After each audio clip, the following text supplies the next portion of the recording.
One of the things I've noticed with couples in which one of the partners is very selfish is that they're not going to pick somebody who is equally selfish, or else the relationship is not going to work. They're going to pick somebody who's going to be equivalently giving and accommodating to them as they are selfish. And so what happens is that whenever you ask them how happy they are in their relationship, you're going to get two very different responses. One of the partners is going to say, everything's great, we're doing well. And the other partner is going to say, I'm very unhappy, I feel used, I feel taken advantage of, etc. And so guess who's going to say what? The partner who is very selfish and narcissistic, or who has low-level narcissism, is going to be the one who's happy, because they're not going to stay in a situation that does not make them happy. And the other partner, the one who's doing all the giving, is the one who's going to feel unhappy. And so with partners who are selfish, low-level, narcissistic, they're not going to be worried if their partner is feeling unhappy, because that's not impacting them.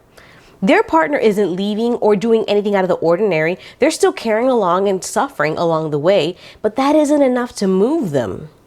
You know, and it doesn't make these people like evil people. It just means they're pretty selfish and immature. And basically it's like a toddler. This is what toddlers do. Toddlers don't care if their parents are tired. Like if they want something, they want it, and that's it.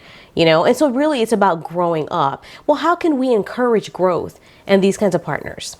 Now, mind you, we can't control anyone's behavior. So I'm not saying that if you do this, this will definitely happen.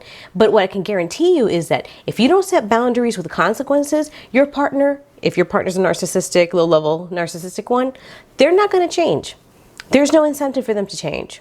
The best bet you have to actually encourage change and growth in your partner is if you set boundaries with consequences that are actually meaningful to them.